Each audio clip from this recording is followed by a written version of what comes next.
Salut les investisseurs, j'espère que vous allez bien et bienvenue donc dans cette nouvelle vidéo de portefeuille dividende. Aujourd'hui nous allons analyser une entreprise française, il s'agit de Danone, mais avant n'hésitez pas à vous abonner, à liker, à partager, let's go, c'est parti.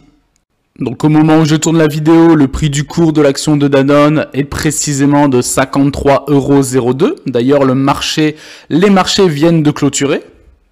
On va passer directement donc sur l'historique et les dernières dates de Danone qui nous intéressent le plus. Donc en début d'année 2021, Danone annonce l'acquisition d'Earth Iceland, une entreprise américaine spécialisée donc dans les produits d'origine végétale.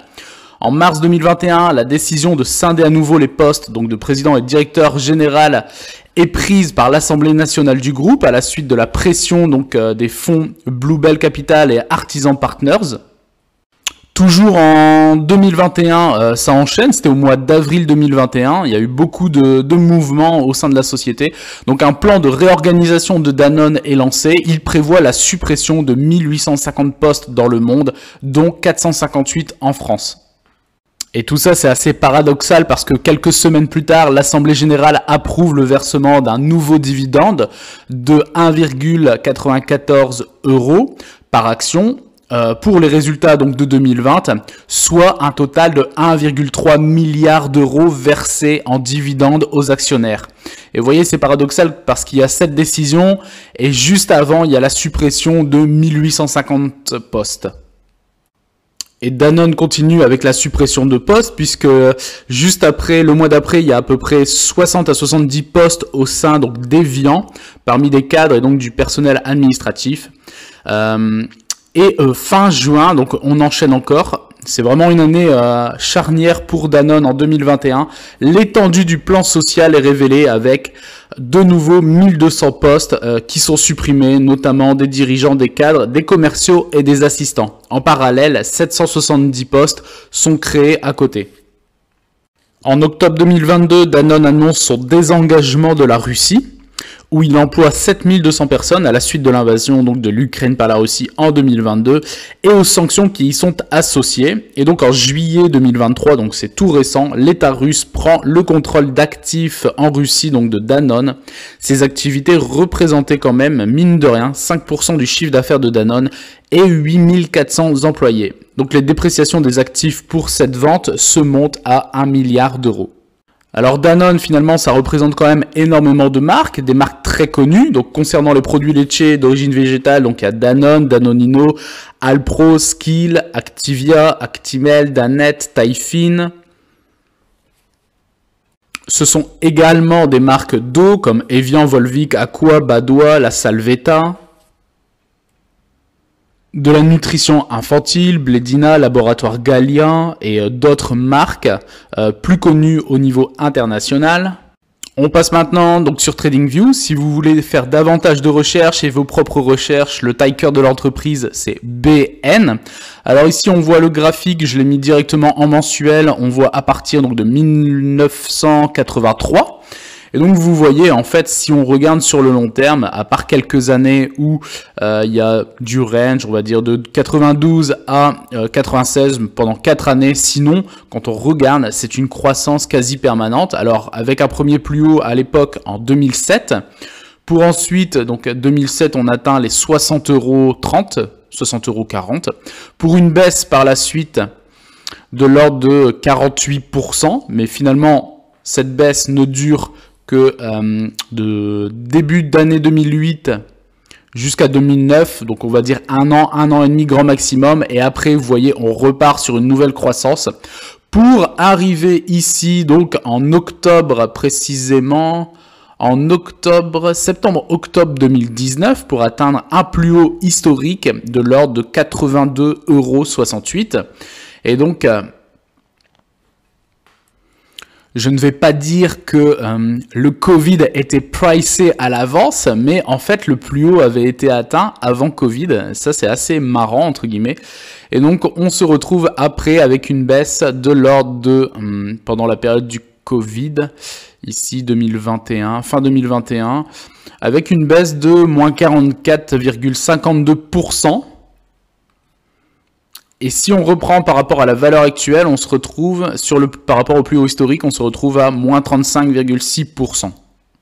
Alors très clairement, quand on regarde le graphique sur le long terme, et je me répète, mais l'investissement dans des actions de top qualité, quand on les a analysées, c'est déjà très très important parce que finalement, on sait que sur le long terme, dans la logique, alors avec des si on peut refaire le monde, mais dans la logique, sur le long terme, le cours de bourse par rapport aux actions que vous aurez sélectionnées, eh bien normalement est censé prendre de la valeur si vous les avez achetées, parce qu'il faut également faire attention, mais sur le fait d'acheter des actions qui sont sous-évaluées ou potentiellement à leur juste prix, car c'est de cette manière que finalement le potentiel de croissance du portefeuille, de votre portefeuille en général, prendra de la valeur.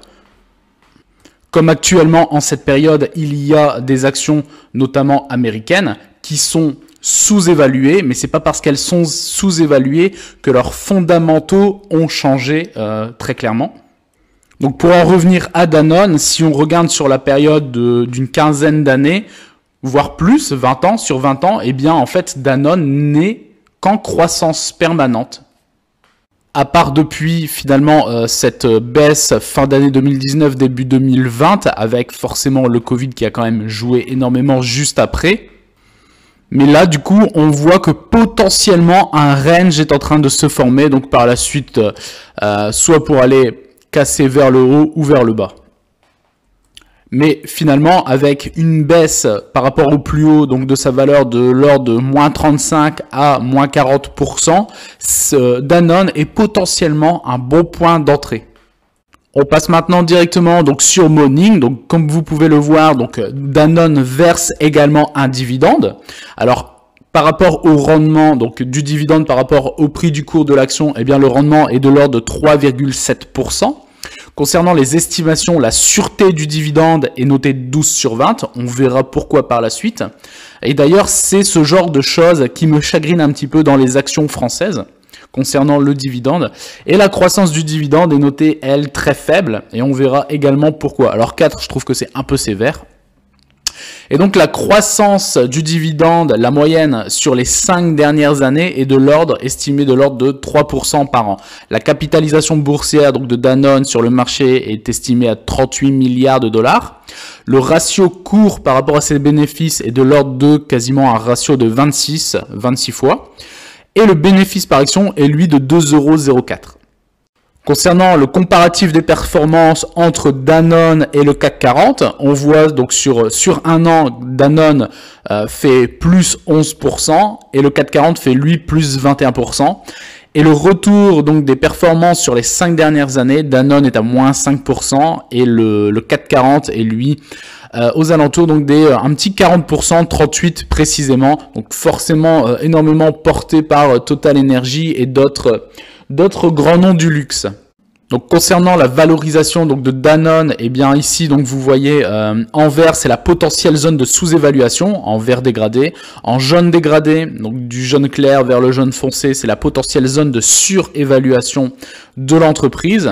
La courbe en bleu ici est donc la juste valeur théorique et la courbe en noir c'est le prix réel de l'action et on voit donc que finalement le prix réel donc de Danone est légèrement surévalué, mais potentiellement finalement il y a une très très petite marge entre la légère surévaluation et le prix réel de l'action. D'autant plus qu'on l'a vu précédemment sur TradingView depuis on va dire 2020-2021, le cours de bourse est en train de ranger finalement. Donc ça reste potentiellement une opportunité. On passe maintenant donc à l'historique du dividende. Donc pour 2023, le dividende sera de 2 €. En 2022, il a été de 1,94 €. En 2021, il a été également de 1,94 €. Donc vous voyez, sur 3 ans, il y a déjà une stabilisation du dividende. En 2020, il a été de 2,10 €. Donc on voit ensuite de 2020 à 2021, il y a une baisse donc du versement du dividende. Personnellement, ce n'est pas du tout même ce que je recherche. Ensuite, en 2019, eh bien 1,94. Donc en gros, entre 2019 et 2022, c'est-à-dire l'année dernière, eh bien le dividende finalement n'a pas augmenté. En 2018, 1,90 €. En 2017, 1,70 €. En 2016, 1,60 €. En 2015, 1,50 €. En 2014, 1,45 €.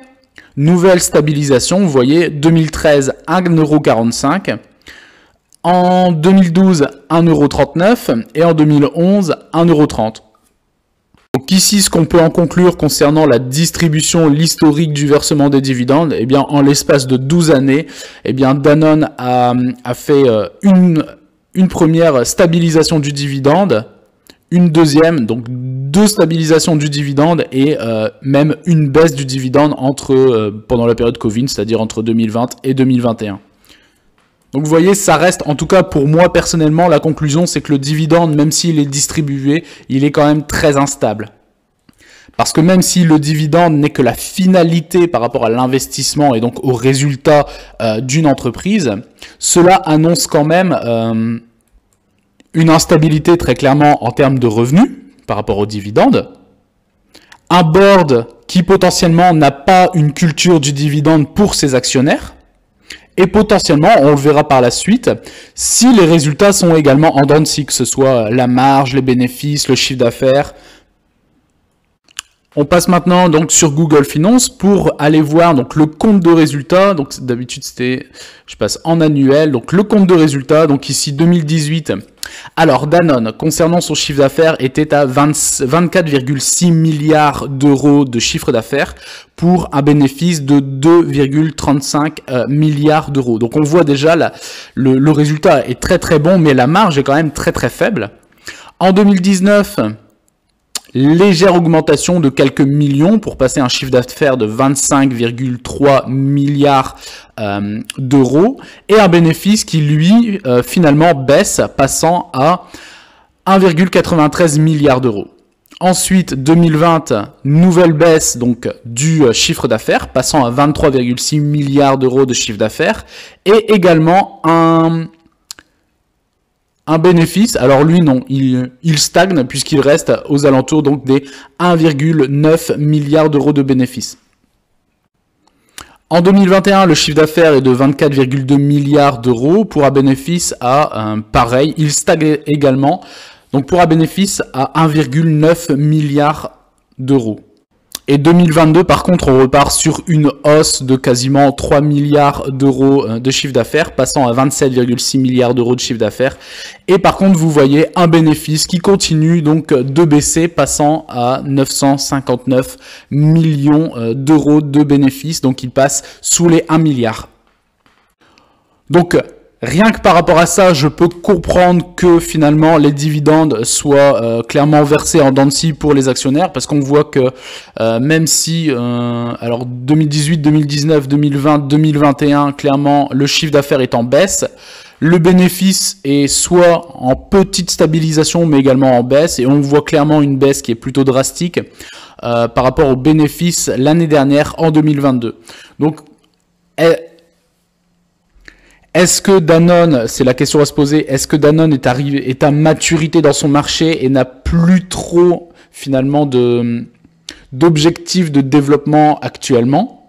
Parce que finalement, ce qu'on a pu voir, c'est que sur les dernières années, il y a eu beaucoup de licenciements, mais il n'y a pas eu d'acquisition d'autres sociétés pour continuer à se développer, etc. Donc il faudrait également voir un petit peu l'argent que consacre Danone à la recherche et développement, par exemple. Et quand on approfondit davantage, on voit donc le chiffre d'affaires avait augmenté de quasiment 14%. Les charges d'exploitation quasiment pareil, 14,2%. Et vous voyez donc 2022, le résultat net, moins 50% en baisse finalement, de moins 50%, passant à 959 millions d'euros de bénéfices.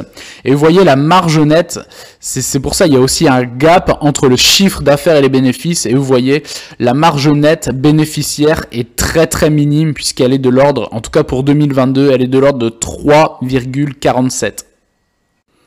Donc si on prend du recul et qu'on analyse à tête froide rien que le compte de résultats, on s'aperçoit que les chiffres, en fait, il n'y a absolument pas de croissance, il y a même une perte de vitesse concernant les bénéfices générés par Danone, puisqu'en 2022, il passe sous la barre des 1 milliard d'euros donc de bénéfices. Ce n'est pas positif du tout, très clairement, et je comprends finalement que les dividendes soient versés en dents de scie pour les actionnaires. Donc même ça, finalement, c'est un signe d'alerte à dire qu'il y a une certaine instabilité potentielle concernant un pseudo-investissement dans Danone. Donc pour moi, personnellement, ce sont plutôt des signaux d'alerte pour les investisseurs. Donc quand je dis cela, je parle par rapport au compte de résultats, aux dividendes versés, mais d'autres y verront sans doute des opportunités par rapport au prix qui a baissé de l'ordre de 35 à 40% et qui potentiellement dans les années à venir peut repartir sur une nouvelle dynamique de hausse. Donc voilà pourquoi il faut également savoir se connaître personnellement, connaître sa stratégie parce qu'il existe des milliers de stratégies différentes pour des milliers de profils différents en investissement. Donc pour conclure, en fonction des différents profils qui peuvent exister dans l'investissement et par rapport forcément aux différentes situations, eh bien Danone peut être soit une opportunité potentielle en termes de croissance dans les années à venir au vu de sa baisse de valeur de l'ordre de 35 à 40% en fin 2019, début 2020. Ou alors peut être, en fonction du compte de résultats et des différents chiffres que nous avons pu voir, donc peut-être un signal d'alerte, surtout par rapport aux revenus des dividendes qui sont très instables et qui finalement peuvent être des signes d'alerte pour des personnes comme moi personnellement. J'espère que cette petite vidéo vous aura plu. N'hésitez pas à vous abonner, à liker, à partager et je vous dis à très bientôt pour une prochaine vidéo. Ciao!